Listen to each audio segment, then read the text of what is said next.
Alright guys, another cool project here. Check this out. Justin with California Grenadiers. I know there's been a lot of talk about a new company that's come out, Unavi. They make 360 cameras and rear view cameras and things like that. They're a Korean company. They also make CarPlay and Android stuff, adapters for cars that don't have that capability. So they're pretty well known in the industry. Very, very well known. I think they're like the number one selling product of this type in Korea. But now they're branching out over here in America. I believe they have been installing this product already at the dealerships in Korea, because they do have Grenadiers over there. But now they're over here, and it's a really cool product that I found out about from the dealership over there, Sierra Ineos Grenadier. I didn't get to check it out, but I heard about it. So then I was linked up with those guys over at Unavi. They're actually located in Tustin, California, which is only about 15 minutes, 20 minutes from my house if you take the toll road. So it seemed like a kind of a good opportunity to talk to them and see what they had to offer.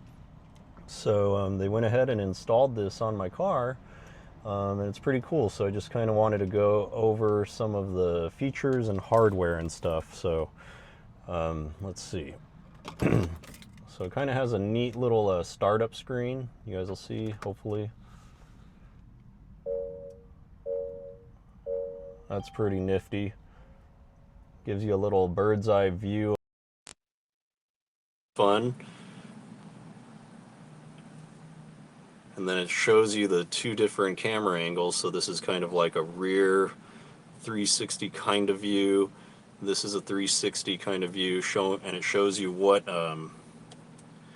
which way the tires are pointing with the lines. So it has the guidelines in the front and the guidelines in the rear as well. So it's pretty neat. So I don't know if you guys saw that. So the way that you access this program, the OK button, I don't know if anybody else has figured out what the hell this OK button does, but now it does this. So you hold it down for a few seconds and it pops up your settings. And then up here you can kind of switch things around. I think you can like kind of see how it takes away the body, so you can maybe see things more clearly underneath. It's pretty neat. What's fun too is that you can kind of look. There's a camera in the front. That's the GP factor bar, but and I'm parked up against a wall.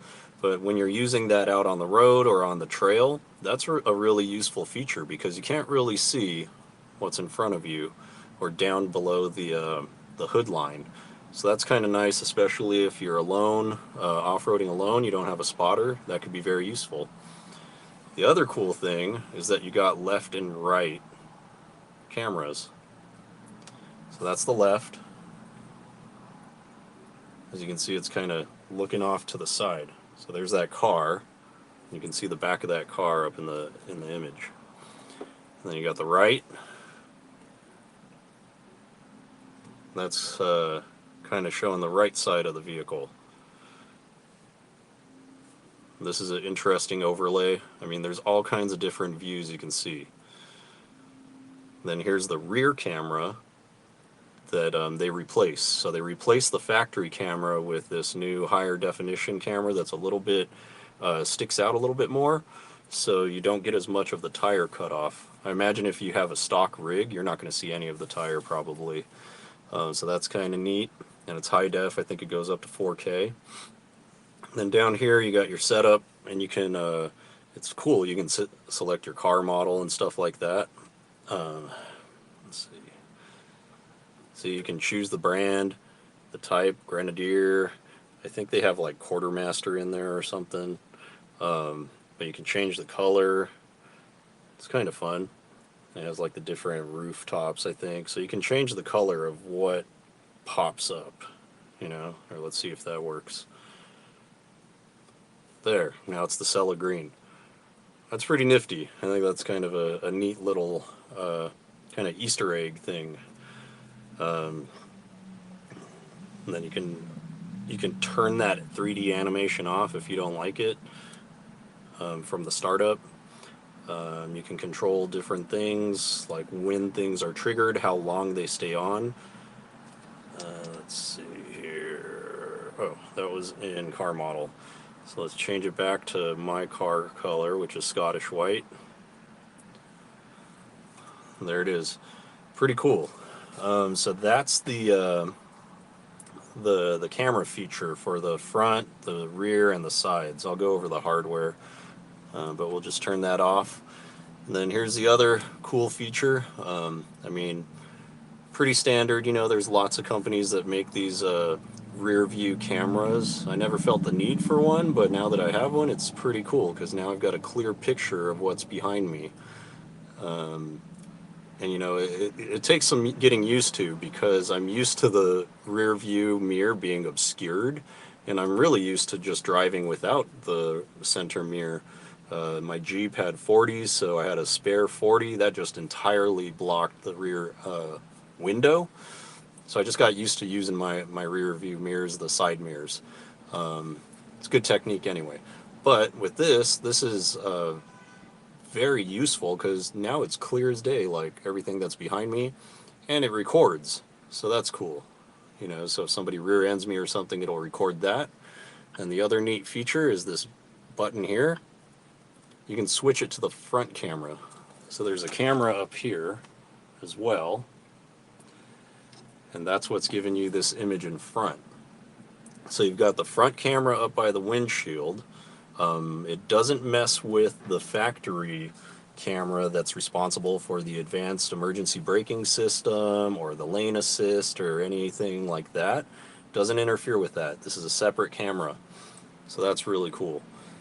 And then in the back, there's a camera that's mounted in the rear window, so it gives a pretty centered view. And both of these cameras are adjustable. You can turn them so that you can get a different type of view. So it's pretty cool. And then, like we said, this has the ability to record. You can change out the SD card if you need to. You can take pictures. You can mute the recording of voice and sound and things like that. You can lock the screen. You can put it in a natural lighting mode. You can have it, there goes one of those damn South Orange County Teslas. You can change the light sensitivity, the brightness, all of that stuff. It's really cool. So it's you can change it from 1080p to 4K. Some people don't like how 4K looks, the speed of it, the refresh rate, all of that. Kind of looks too real or too sharp, I guess. But for me, remains to be seen. But super cool feature. I really enjoy that. But oh, let's see. Let me see if this triggers. Yep, there you go. So when you want to activate the side cameras, you hit the turn signal in the way that you which camera you want to trigger. Pretty neat feature. So then let's trigger the right, and then it switches over to the right. So you'll notice that that view isn't behind you. This isn't a blind spot indicator side mirror. It doesn't do that. This was designed for guys like us that off-road. So the angle of the camera is kind of facing slightly forward and outwards.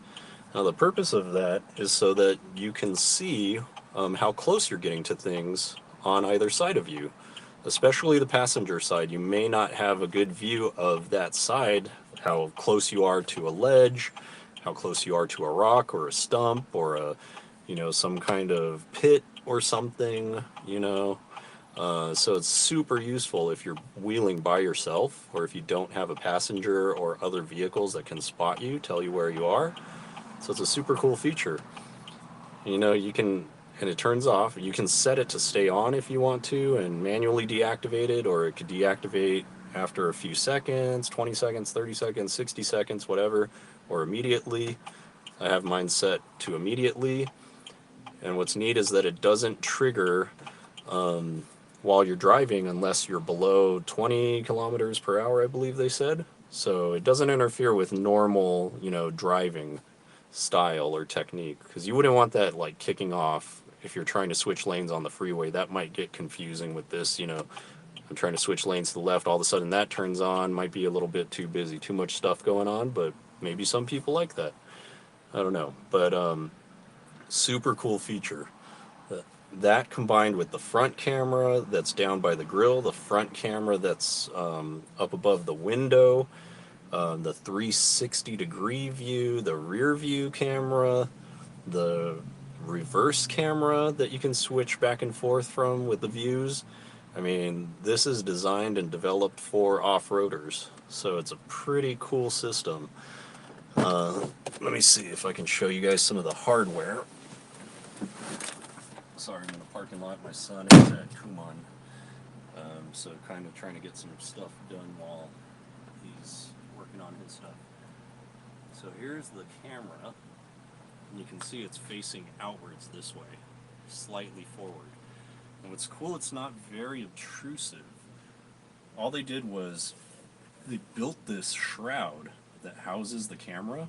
This is a separate piece from the whole housing or casing, and the old one just pops off. You pop this one on, they run the wires, or you can run the wires, and boom, you got yourself a side view camera. You know, it looks factory. If you didn't know that this wasn't part of, like, you know, the factory options, you would think like, oh, that's a factory option. It's clean, you know. You can barely tell it's there. I mean, if you own a Grenadier, yeah, you can tell it's there because you know that it doesn't come with that. But, you know, to the layman, you would have no idea. So it's pretty cool. Here.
Here's the placement.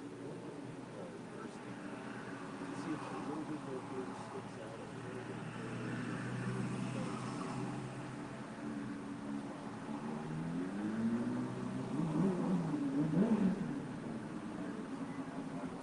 Spare tire carrier, so it kind of pushes it out. I imagine if you had the Lightner tire carrier that raises it as well, you probably do not see the tire at all. Here's the rear view camera, kind of neat. This is how you twist it, and you can angle it however you want. If I was wheeling, I'd probably angle it down a little bit more so I have a better view of the ground and the rear tire to see exactly where I am. And as you can see, the wires are clean, it's all hidden, there's no wires hanging out anywhere, there's no bracket up here hanging down with a camera. It's just really well put together kit, and works really well. So it's been a lot of fun testing this out the last week. I just had this installed last week. Ran into a couple of snags during the install process, not their fault. I believe in they only have one model. I don't think they have the high load panel available, or at least that's what they told me. Or perhaps they just didn't install it on one that had the high load panel. So as you guys know, some of the high load panels, they have the power buttons inside. I'm not sure if the other ones do, but that is linked to the fuse box here, and that's what they typically tap into. This fuse box here, but there's always power to this, apparently. That makes sense for the power button, but I would imagine that there's fuses in there, so after the fuse or before the fuse it shouldn't always have continuous power, you know, but they tested it and it turns out that it did, so they had to figure out where else they could tap into accessories, so they just tapped into one of the fuses back here. It just needs to be a 15 amp. They tapped into one of these like a piggyback. No problem, works perfectly fine. We did test the power button. I have that power button on all the time because of the refrigerator that we've got in there. I just keep it on. We tested to see if it would work if we turned it off, but it just always powered. So the problem with that was that the mirror was staying on all the time, and that could potentially drain the battery, you know, and suboptimal function. So once they figured out that was an easy fix. The other thing was inside of the shroud there's the camera for the system. If any of that is obscured or messed with or anything, then the advanced emergency braking or the lane assist will fail, or it'll say malfunction, not available, etc. So I was experiencing that. And then when we took a closer look and pulled it apart, it looked like it was kind of a little bit obscured. So then once we got it unobscured, it worked perfectly fine. What else? The other part of that was you need to make sure, if you're installing it yourself, that you unplug things, you make sure you plug them back in. Sometimes that'll reset it, sometimes it won't, but that's what it did for us. And it all ended up working out great. So this is so far has been a really cool product. I haven't been able to test it on the trails yet, but we will be in November. As of right now, I'm just testing it on the road. Works great. Oh, the other cool thing is those lines, when you're reversing, they've adjusted them so they actually line up with the car. Whereas, you know, with the factory one, the lines are kind of off, which is kind of annoying. Seems like they kind of forgot about that, left that out. They should have addressed that. But these guys did, and it's straight, so it's nice to be able to use the reverse camera and park straight now. So really cool product. So if you guys get the chance, check them out. They're called Unavi or Unavi, Korean-based company. They have a website, they have an Instagram, bunch of cool videos and install stuff and all that information that you would need to do it yourself. But they also have places around the country that can install. They're growing the network and gonna offer us this nice little solution, a nice alternative to some of the other brands, and kind of solves a few of the problems that the other brands don't. So it's pretty neat to be able to test this stuff out and enjoy it on the trail. So let me know what you guys think. Let me know what you guys are running, and drop a comment in the comments section below. And thanks for watching, guys. Have a great weekend.